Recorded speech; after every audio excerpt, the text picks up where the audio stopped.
Bonjour tout le monde. Donc, on continue le cours 22, donc dans la section 4.1. Donc, j'ai pesé sur stop sans faire exprès, là, fait que on va y aller avec une deuxième partie. Donc, si on continue, donc notre problème, donc on a deux substances avec deux masses différentes, donc deux substances différentes, avec deux températures initiales, donc différentes aussi.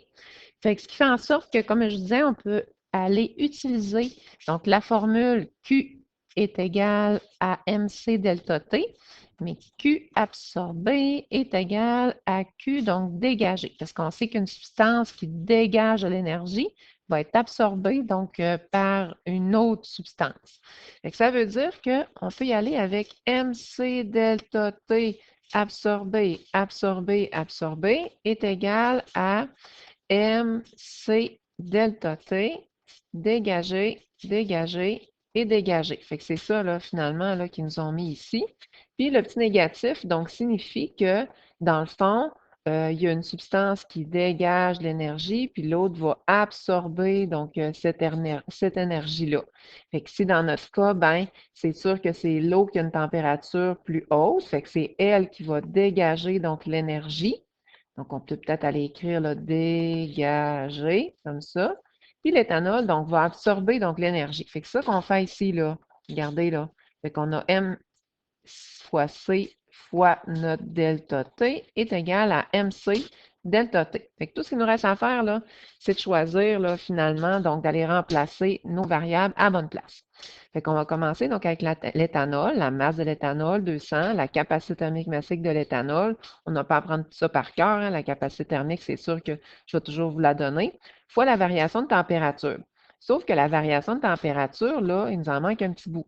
On sait que la variation de température, c'est la température finale moins la température initiale, puis on ne connaît pas la température finale, c'est ça qu'on cherche.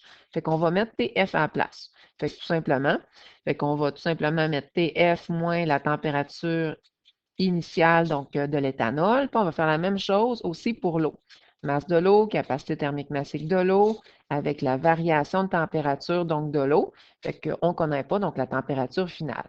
Nous, notre but ici, là, c'est de faire un peu de mathématiques, d'aller isoler la température finale pour être capable d'aller chercher donc notre réponse.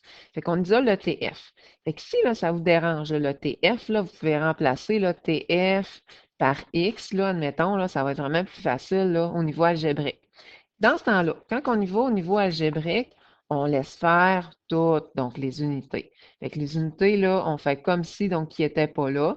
On fait juste aller donc multiplier, donc faire nos calculs de mathématiques, nos propriétés donc d'opération. Fait qu'ici, 200 fois 2,46 qui donne 492 fois notre parenthèse là qu'on a descendu ici. Même chose. Négatif 125 fois 4,19 qui va donner négatif 523,75 fois ma parenthèse qu'il y a là. Tout ce qu'il nous reste à faire, c'est de distribuer notre 492 dans la parenthèse et notre 523,75 dans la parenthèse, entraînant donc le négatif. Et là, ben, on continue donc notre isolation. On va envoyer donc les TF de ce côté-ci. Donc, pour aller annuler le négatif 523,75 TF, ben, on va faire le contraire, plus 523,75. Et ici, pour aller annuler ou pour aller envoyer donc notre 9840, donc de l'autre côté, ben on fait donc une addition. Fait que si, là, puis on laisse faire les unités, hein, ça vient mêlant donc un petit peu avec les unités.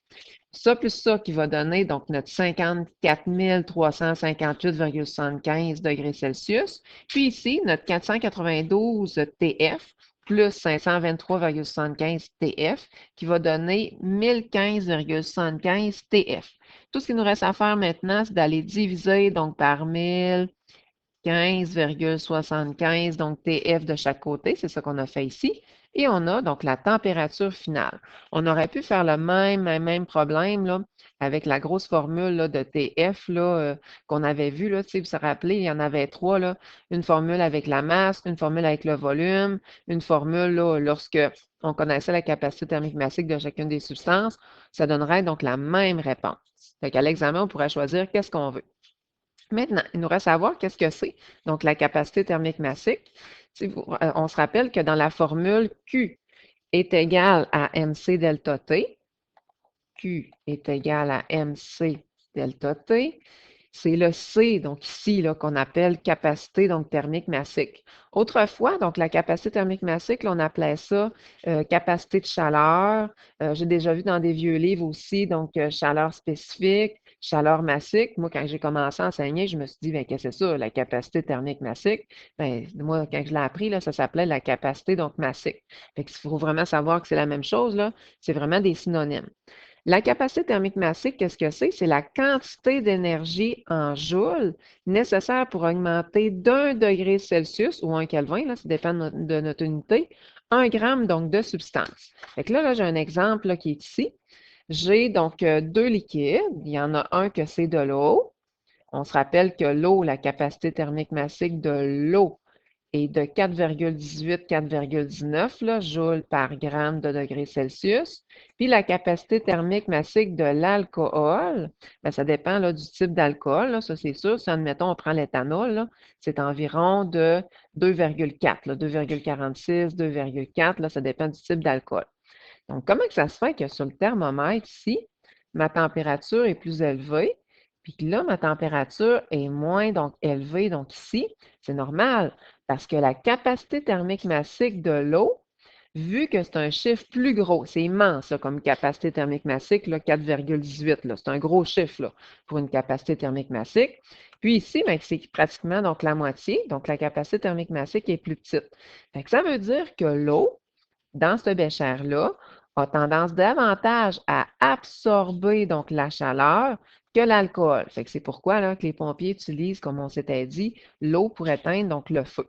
Fait que si moi, je vais aller chercher donc la capacité thermique massique, puis qu'elle n'est pas donnée dans des tables d'annexe, là, admettons, bien, je peux très bien aller isoler mon C dans la formule Q est égal à MC delta T pour aller la trouver. Admettons, savoir la capacité thermique massique d'un mélange précis de béton ou un mélange précis, donc admettons, je ne sais pas moi, donc de métal. On a aussi, même si on a, mon Dieu, je bégaye, même si on a donc une capacité thermique massique, il existe aussi une capacité thermique molaire. Donc, au lieu de l'avoir pour 1 gramme, ça serait pour une mole. Mais nous, on n'aime pas bien ça, travailler avec la capacité thermique molaire. On va préférer donc la capacité thermique massique. Fait que dans le fond, donc, ça finit, donc, qu'est-ce qu'on avait à voir donc, pour aujourd'hui. Puis ça ici, c'est la formule que je vous parlais, là, la grosse formule là, pour aller chercher la température finale donc, de mélange qu'on aurait pu utiliser donc, tout à l'heure, là, au lieu de Q dégagé est égal à Q donc absorbé, là, ça aurait fait donc la même chose. Fait que là, ben, ça finalise finalement donc, notre cours 22, même s'il est en deux petites vidéos. Désolé. À plus tard.